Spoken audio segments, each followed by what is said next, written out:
നടിയെ ആക്രമിച്ച കേസിൽ വിചാരണ കോടതി വിധിക്കെതിരെ ഹൈക്കോടതിയിൽ അപ്പീൽ നൽകി ഒന്നാം പ്രതി പൾസർ സുനി.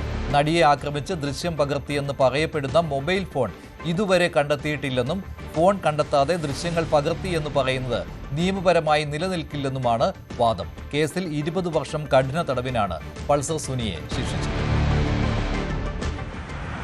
നടിയെ ആക്രമിച്ച കേസിൽ ഒന്നാം പ്രതി പൾസർ സുനിക്ക് 20 വർഷം കഠിന തടവാണ് എറണാകുളം പ്രിൻസിപ്പൽ സെഷൻസ് കോടതി ശിക്ഷ വിധിച്ചത്. ഇത് റദ്ദാക്കണമെന്നാവശ്യപ്പെട്ടാണ് പൾസർ സുനി ഹൈക്കോടതിയിൽ അപ്പീൽ നൽകിയിരിക്കുന്നത്. ദൃശ്യം ചിത്രീകരിച്ചു എന്ന് പറയപ്പെടുന്ന മൊബൈൽ ഫോൺ കണ്ടെത്താനായിട്ടില്ല എന്നതാണ് അപ്പീലിലെ പ്രധാനപ്പെട്ട വാദം. ഫോൺ കണ്ടെത്താത്തതിൽ ദൃശ്യങ്ങൾ പകർത്തിയെന്ന് പറയുന്നത് നിയമപരമായി നിലനിൽക്കില്ല.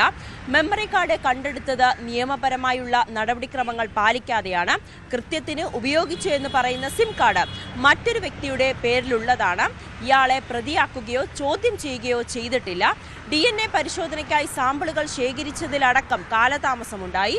തെളിവുകളിൽ കൃത്രിമത്വം നടത്താൻ സാധ്യതയുണ്ടെന്ന വാദം വിചാരണ കോടതി മുഖവുരയ്ക്കെടുത്തിട്ടില്ല എന്നും സുനി ഉന്നയിക്കുന്ന വാദത്തിൽ പറയുന്നുണ്ട്. നേരത്തെ കേസിലെ 3 പ്രതികളുടെ ശിക്ഷാവിധി റദ്ദാക്കണമെന്നാവശ്യപ്പെട്ടുകൊണ്ട് അപ്പീൽ നൽകിയിരുന്നു. നിലവിൽ 2ാം പ്രതി മാർട്ടിൻ ആന്റണി, 5ാം പ്രതി വടിവാൾ സലീം, 6ാം പ്രതി പ്രദീപ് എന്നിവർ നൽകിയ അപ്പീൽ ഹൈക്കോടതി പരിഗണനയിലാണ്.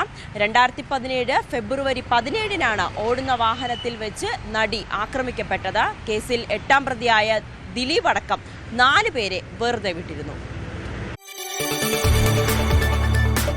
കൂടുതൽ വാർത്തകൾക്ക് news 18 Keralam YouTube channel subscribe ചെയ്യുക.